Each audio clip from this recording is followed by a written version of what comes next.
How did you assess Devon's performance Saturday? There's room for improvement. Yes, there's always room for improvement, but I was very pleased with him. He just works his tail off, and I think he was ready for his opportunity. I told him earlier in the week, I said, I don't know, man, I just got a funny feeling this week because you're going to get your first start, and I just feel that you're just going to go crazy this weekend, man. I feel like it's just, I keep having dreams of you going crazy. And sure enough, man, he really went out and performed well for his team, but I thought the offensive line did a great job. It was a collective effort. When was one time, Chris, that you were watching him? Maybe it was a scrimmage. I heard about this famous scrimmage performance. And you said, this guy is going to play for us. In the spring. It was actually the play he got hurt on. He got a hamstring on the play. It was a gap scheme. And he made a cut that I haven't seen many people be able to make. I mean, it was like he was able to kind of gain some ground. He took about 2 yards. He got a 2-yard vertical cut. Then he immediately went lateral, to get outside of the play side backer. And it was nothing in between. And I was like, wow, that's difficult to do for anybody. And so when he made that cut, I said, if this kid can stay healthy, he should have a lot of success just because of the way he sees the game, the way he's able to move. And sure enough, he's been a pleasant surprise for us. Is that just natural instincts on his part? It's just natural instincts. Because his cutback game is pretty strong. He sees the field exceptionally well. And he's got a really good feel for flow, over pursuit, and really making defenders pay for that. So, and he actually runs harder than you think. I mean, you think he's 220 the way he runs, but he's just fearless. And, I just attribute that to that kid, the way he was raised. Only one negative yard rushing for him, too. He's always going forward, it seems like, doesn't it? That's always been a point of emphasis in the room, is eliminate the negative plays. If nothing else, let's play 2nd and 10. Let's not play 2nd and 12. Find a way to get back to the line of scrimmage. That's something we've really harped on since last season, is eliminating negative plays. How's he progressed in the pass catching phase? Well, I think he's got really good hands. I think we've kind of seen that throughout the season. Pretty much anytime he's targeted, I think he's caught most of them. I know he had a couple drops the other day. It was kind of blanket coverage on him. He's got to find a way to come down with those. But all in all, I think he's done a really good job of kind of making himself available, getting open, and catching the football and doing some things with it after the catch, which has been exciting. Any comparable for you? As far as style of play? Yeah, just how for he him, runs running back. I don't know. Tom, I have to think about that one. He's just slippery. I think that when I think of his game, he's slippery. And he laughs now because before every game I say, man, you ready to get slippery? He's like, yes, coach. But I mean, he's a slasher, and I'd have to look at some guys. It's been a while since I've seen somebody kind of in that mode, but I don't know. It's just he's a slasher and he's slippery. You know what I mean? He does a really good job in there. Just how important is it for this offense to have a running back that's able to catch the ball out of the backfield? Someone who obviously has the open field capability, the way he's able to move around, kind of elude defenders like that. Yeah, it's been the missing piece. It's been the missing piece. Coach Brown and I were speaking earlier, and just his impact that he's been able to have has been tremendous. Not just in the running game, but in the passing game. I mean, he can do some things in space. That's actually where he excels, is in space. But he's slippery enough and kind of narrow enough to get lost in the cracks and the crevices inside. So it's kind of very difficult to locate him in traffic.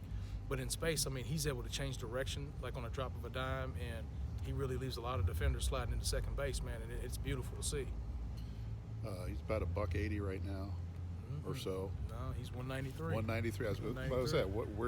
Where's his And idea? everyone thinks that. Everyone thinks he's like 180, right? No, he looks that way. And I tell people all the time, I mean, if you go to Valvoline tomorrow, there'll probably be someone in there that looks just like Devon Mockleby. Stature-wise, I mean, he probably might have a cigarette in his mouth.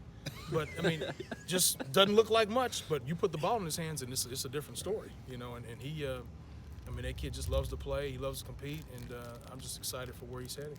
What's his, as you look ahead down the road, what's his ideal way? Where does he need to be to maintain, but also get stronger and do some different things for you guys? The main thing with him is he's got to keep his speed and quickness. I don't want to put too much on him where he loses that element, because I think that's his asset. I'd like to see him be 205.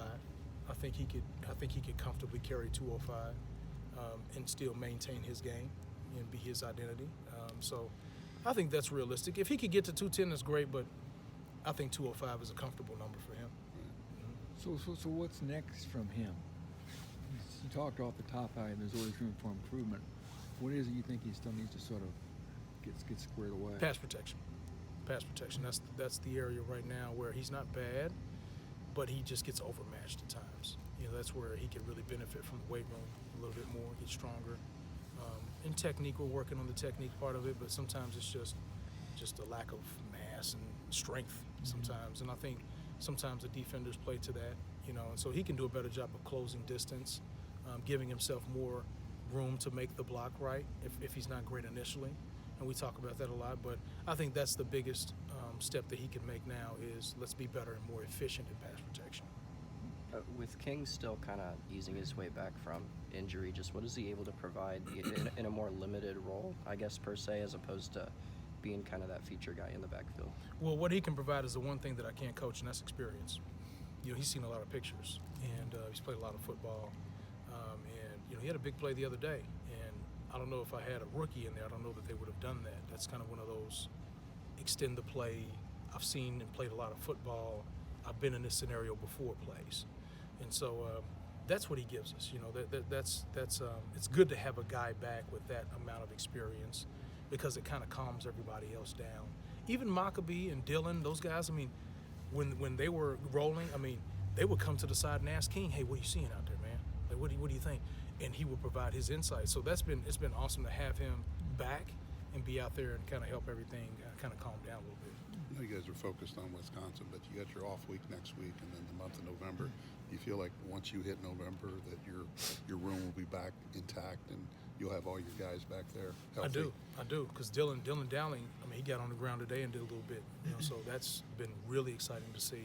And he's chomping at the bit to get back out there. He's really the one that we've got to get back at this age.